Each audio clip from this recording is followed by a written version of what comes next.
Then next unit ആണ് unit 7 transportation, warehousing and storage.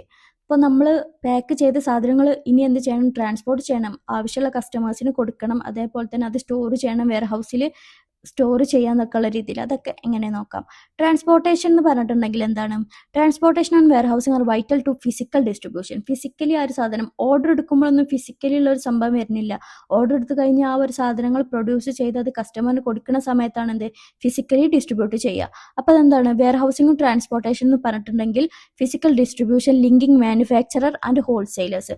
ആ മാനുഫാക്ചറും നമ്മൾ ഇതുവരെ ഓർഡർ എടുത്ത ഒരു മാനുഫാക്ചറിനെ ആ ഒരു മാനുഫാക്ചറും ലാസ്റ്റുള്ള ആ ഒരു ഹോൾസെയിലറും തമ്മിലുള്ള ആ ഒരു ലിങ്കാണ് എന്തുള്ളത്? Transportation and warehousing.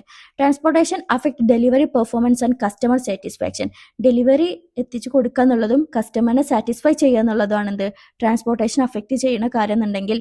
വെയർഹൗസിംഗ് ആണെന്നുണ്ടെങ്കിലോ act of storing goods for future sale or distribution. ഫ്യൂച്ചറിൽ നമ്മൾ കൊടുക്കാനുള്ള സാധനങ്ങൾ എന്ത് ചെയ്യുക? നമ്മൾ സ്റ്റോർ ചെയ്യുക എന്നുള്ളതാണ്. ഫ്യൂച്ചറിൽ നമ്മൾ സെയിൽ ചെയ്യാനും ഡിസ്ട്രിബ്യൂട്ട് ചെയ്യാനുള്ള സാധനം ഇപ്പൊ സ്റ്റോർ ചെയ്യുക എന്നുള്ളതാണ് വെയർഹൗസിംഗ്. ദെൻ ഏതൊക്കെ ട്രാൻസ്പോർട്ടേഷൻ മോഡ്സ് ആണുള്ളത് നോക്കാം. Road, rail, air, shipping, pipe line, intermodal. എങ്ങനെയൊക്കെ നോക്കാം. റോഡ് പൊതുവെ ട്രക്സ് എന്താണ്? ഹൈ ഫ്ലെക്സിബിൾ ആണ്, ഫാസ്റ്റ് ഫോർ ഷോർട്ട് ഡിസ്റ്റൻസ്. ചെറിയ സ്ഥലത്തേക്കൊക്കെ ആണെന്നുണ്ടെങ്കിൽ ഫാസ്റ്റ് ആയിട്ട് നമുക്കത് എത്തിക്കാൻ പറ്റും. Through less ecological friendly. Ecological friendly വളരെ ലെസ് ആയിട്ട് തന്നെ നമുക്ക് എന്ത് ചെയ്യാൻ പറ്റും? ഫാസ്റ്റ് ആയിട്ട് ചെറിയ ചെറിയ ദൂരത്തേക്കൊക്കെ ഈ ഒരു റോഡ് എന്നുള്ള ആ ഒരു ട്രാൻസ്പോർട്ടേഷൻ മോഡ് ഭയങ്കര ഫ്ലെക്സിബിൾ ആണ്. ദെൻ റെയില് കോസ്റ്റ് എഫക്റ്റീവ് ആണ്, കോസ്റ്റ് വളരെ കുറവാണ്. ഫോർ ലാർജ് വോളിയംസ്, വലിയ വലിയ volumes or bulk product. Bulk product എന്ന് പറഞ്ഞാലും ലാർജ് വോളിയംസും വരെ സെയിം ആണ്. ഓവർ ലോങ് ഡിസ്റ്റൻസ്, പക്ഷെ ഇത് വളരെ ദൂരം ബൾക്കായിട്ടുള്ള പ്രൊഡക്ട്സ് കൊണ്ടുപോകാൻ ഭയങ്കര കോസ്റ്റ് എഫക്റ്റീവ് ആണ്. എയർ ആകാശമാർഗം ദ ഫാസ്റ്റസ്റ്റ് മോഡ്, ഫാസ്റ്റ് ആണ്. പിന്നെന്താണ്? Ideal for high value or perishable goods. High value ഉള്ളത് അല്ലെങ്കിൽ പെട്ടെന്ന് കേടുവന്ന് പോണ ഗുഡ്സിനൊക്കെ ഉള്ളതാണ് എന്ത് air. But also the most expensive. കൂട്ടത്തിൽ വെച്ചിട്ട് ഏറ്റവും മോസ്റ്റ് എക്സ്പെൻസീവ് ആണ് എയർ വഴിയുള്ള ട്രാൻസ്പോർട്ടേഷൻ മോഡ്. ദെൻ ഷിപ്പിംഗ് വാട്ടറിലൂടെ ആണല്ലോ. The oldest and slowest mode.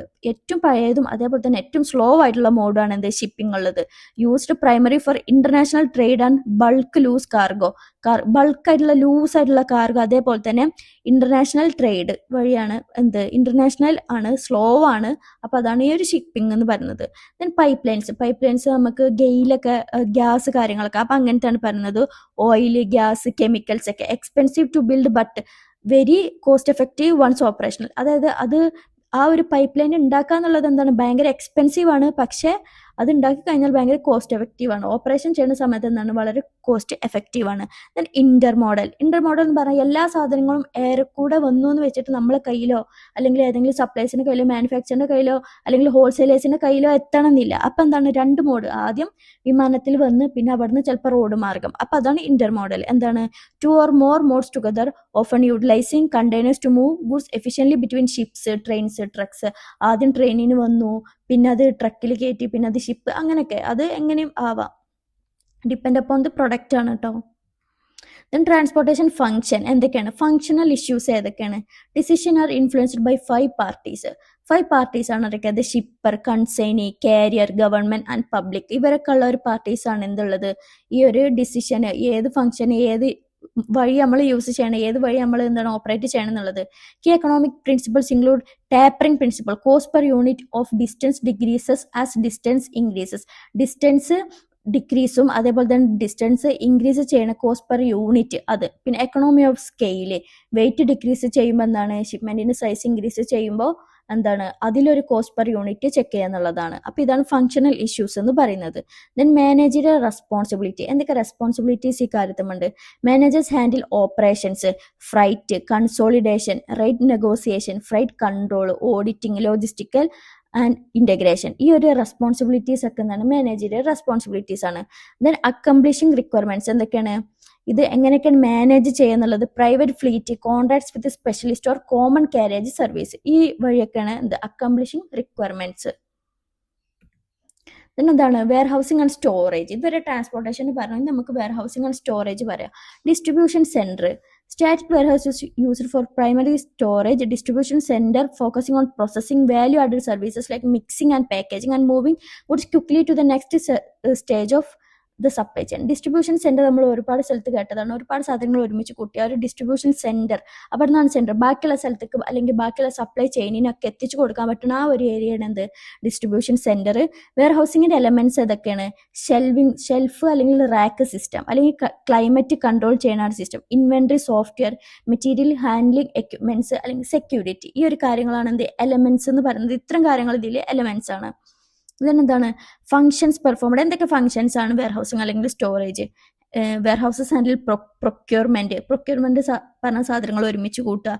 Sorting, അത് സോർട്ട് ചെയ്ത് ഇന്ന ഭാഗത്ത് വെക്കുക. ബ്രേക്കിംഗ്, ബൾക്ക് അതായത് ബൾക്കായിട്ട് വന്ന ഓർഡർ ഡിവൈഡ് ചെയ്ത് മാറ്റി എങ്ങനെയൊക്കെയുള്ള സാധനങ്ങളാണെന്നുള്ളത് വെക്കുക.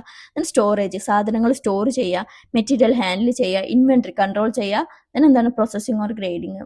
ആവശ്യമുണ്ടെങ്കിൽ പ്രോസസ്സിങ്, അതേപോലെ ഗ്രേഡിങ് ചെയ്യുക. ഇന്ന ലെവലിലുള്ള ഇന്നതുള്ള അങ്ങനെ രീതിയിൽ ചെയ്യുക. Types of warehousing. ഏതൊക്കെ ടൈപ്പിലുള്ള വെയർ ഹൗസിംഗ് ഉണ്ട്? പ്രൈവറ്റ് ഉണ്ട്. അതായത് പ്രൈവറ്റ് വെയർ ഹൗസിംഗ് എന്ന് പറഞ്ഞിട്ടുണ്ടെങ്കിൽ വലിയ വലിയ കമ്പനീസ് മാത്രമാണ് എന്ത്, പ്രൈവറ്റ് ആയിട്ടുള്ള വെക്കുക. then എന്താണ്, പബ്ലിക് എന്ന് പറയുക എല്ലാ ആൾക്കാർക്കും ഇതേപോലെ ഒരു വലിയ വെയർ ഹൗസ് ഒന്നും അഫോർഡ് ചെയ്യാൻ പറ്റാത്തതുകൊണ്ട് ഒരു ഡ്യൂട്ടി, ഒരു റെന്റ് പേ ചെയ്തുകൊണ്ട് എന്താണ്, പബ്ലിക് വലിയൊരു വെയർ ഹൗസ് ഉണ്ടാകും. അതിൽ നമുക്ക് ആവശ്യമുള്ള സ്ഥലങ്ങൾ നമ്മൾ റെന്റ് പേ ചെയ്തുകൊണ്ട് എടുക്കുക. ദെൻ ബോണ്ടഡ് എന്താണ്, near port for imported goods ആണ്. അതായത് അത് പോർട്ടിലൊക്കെയാണ് ഉണ്ടാകുക. ആ ഒരു ബോണ്ടഡ് അതെന്താണ്, അതിൽ ഗവൺമെന്റിന്റെ ഇൻവോൾവും കൂടി ഉണ്ട്. പോർട്ടിലാണ് ഉണ്ടാവുക എന്നുള്ളതാണ് ഇതിന്റെ ഒരു പ്രത്യേകത. ദെൻ സ്പെഷ്യൽ കമ്മോഡിറ്റി, എന്തെങ്കിലും സ്പെഷ്യൽ ആയിട്ടുള്ള കമ്മോഡിറ്റി, വീറ്റ്, ടൊബാക്കോ അങ്ങനത്തെ ഐറ്റംസ് ഒക്കെ ഉള്ളതാണ് സ്പെഷ്യൽ കമ്മോഡിറ്റി. കോൾഡ് സ്റ്റോറേജ് എന്ന് പറഞ്ഞിട്ടുണ്ടെങ്കിൽ തണുപ്പുള്ള സാധനങ്ങൾ വെക്കണേ.